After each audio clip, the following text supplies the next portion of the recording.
iso seneng Kang Mas Permati. Kerasan ta panjenengan? Yen sliramu matur kerasanan kok wis ora bisa tak gambarno meneh. Nah jroning ati. Iso sinandhi kelawan slira. Wong atas ngaku wong saka Karang Tradisan bisa urip bukti Guwa Mulya ing Kraton Parangkencana.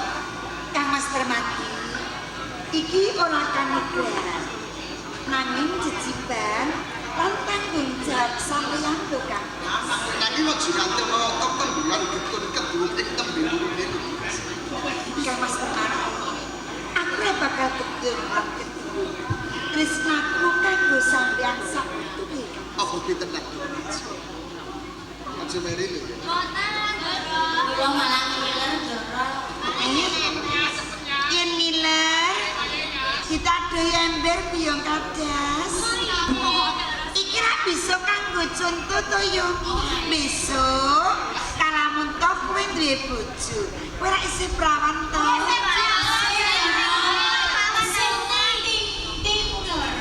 Besok yen kowe duwe bojo, kudune njaluk pangku lho.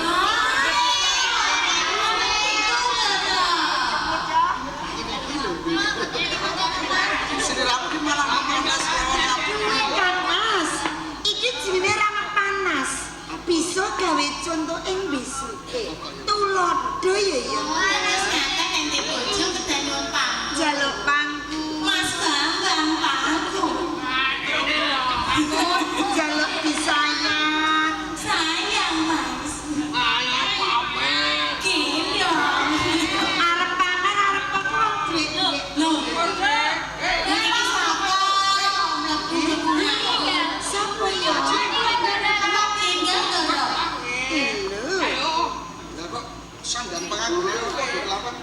Kula mboten kantos Doro. Lah iki ora kancamu. Iki dibagi. Sosek kula malah tinggal. Bocah wadon. Nggih Doro Putri wah. Doro Putri to iki? Heeh. Iya. Iki sapa? Kamu kok. Kan kamu kok. Kok ditunggu mak. Saja kowe wis kenal. Lho. Iki keteng to? Iki keteng. Aduh ya aduh. Keteng kowe lho. Nek kene to. Kene. Wis kowe sakake kowe wong keteng. Sembrono lho ya. Ning yo jek tunggale. Pangapunten.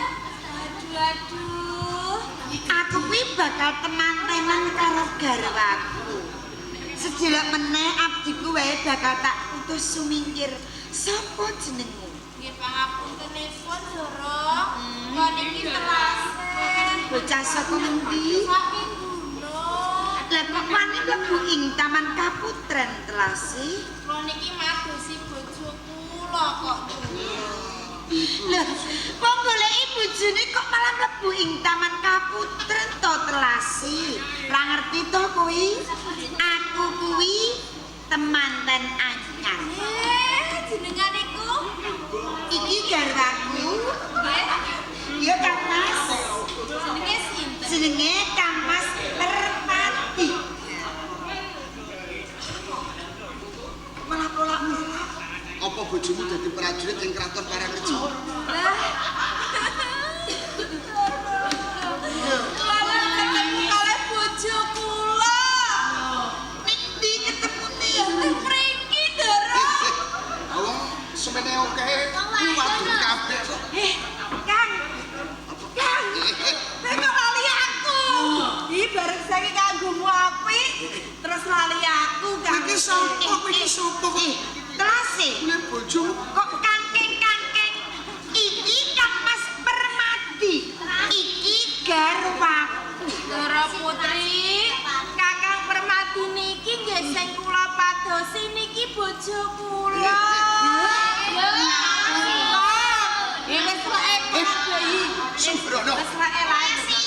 Aku iki pancen yen wong desa urip ning Kraton Parangkencana ki dedaupan lan garwaku biajeng. Sungono, Kang. Lho kok malah kowe ngaku-ngaku? Tinggal jawab piye Kang janjimu. Terus? Dene lunga golek gawean saiki karo sampean nganggo api terus lali aku. Iki sapa kowe iki golek bojomu? Bojoku kok iso. sing ngaku diajeng aku wae ora tepung. Dara putri. Terase kepiye? Kula nyuwun tulung Dara niki bojo kula pripun kok ngaten. Bojomu. Kalau bojomu Dek.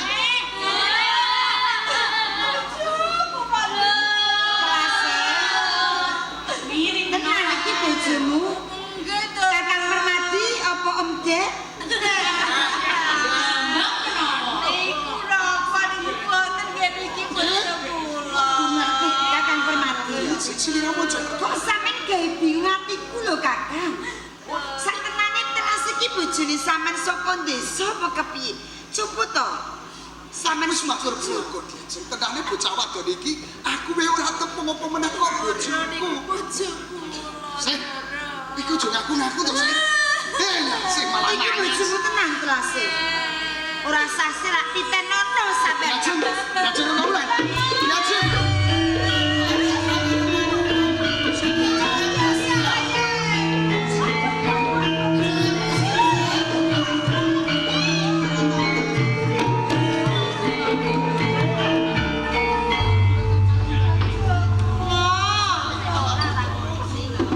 Sakit no. Sakit Bu. Jo matur kaya ngono sami. Pancen ya to wong wadon yang duwe bojo sepisanan. Rasake ngono nggih. Sing sakit bisa ya ngono. Sing sakit mboten menika Ibu. Apane sing ngono? Hati kula. Mo.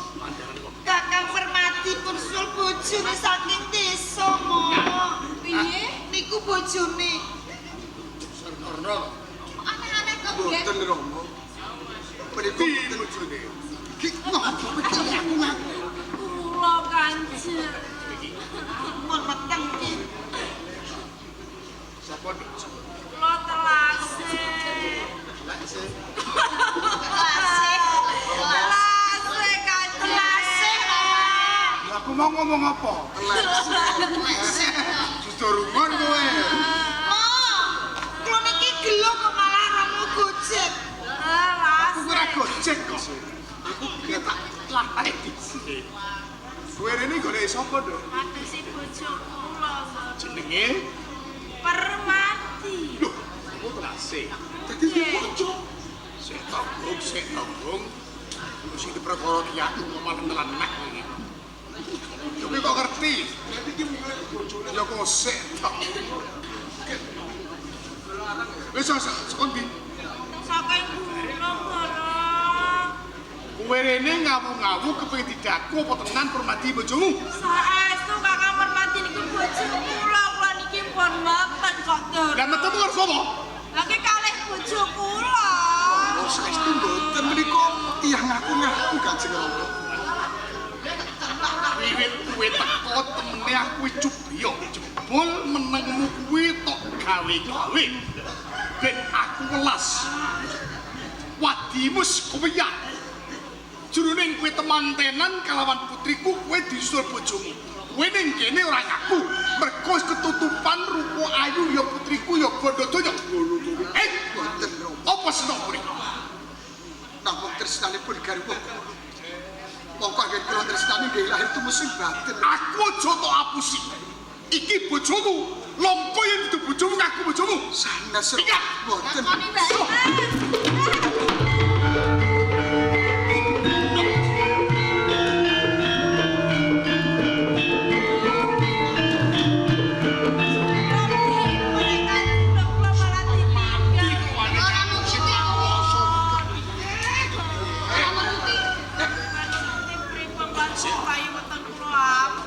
Ini sih.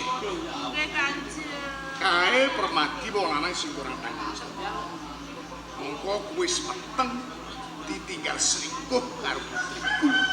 Lha iki upama aku kuwi ratu sing mentolo tak pidono sekal iki.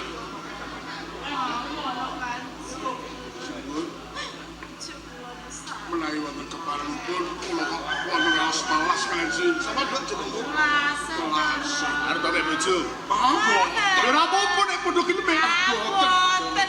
Niki mengenek madosi bojone dikepul tenggalan lak sajur karepmu nek nang kepal aja kula pundhut anak jare temenggungan nggih lak kula pundhut anak wedok nggih mbok limpe sampean ku watak sampean nggih beli nang limpe nek aku dalem kepepet terus malah aku matur nuwun nek kowe nulung marang kowe saestu nulung saestu iki keparingi Gusti Menggung kowe aja rasa nyusul si Permati ora urungu mengko dipolong kowe melu katembungan pek muter angkat kowe derek gelo karo Permati ngaku si panjenengan dilem ta hati-hati nduk ya hati-hati nggih dadane kabeh kok dikur sono pipon sampean wis ono durung sing hati-hati aku titip pengsane ya hati-hati ku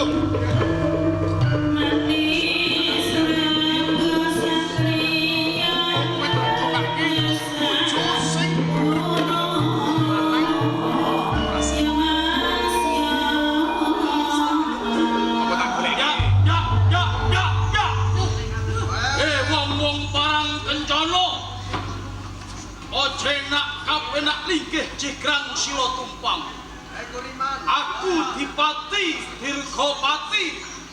Aku njaluk wismangka ana ing Kabupaten Parangkencana. Yen ora mbok ulungake bang tak ocar-acar ing Parangkencana. Iki adepun Trajumas Dirgapati.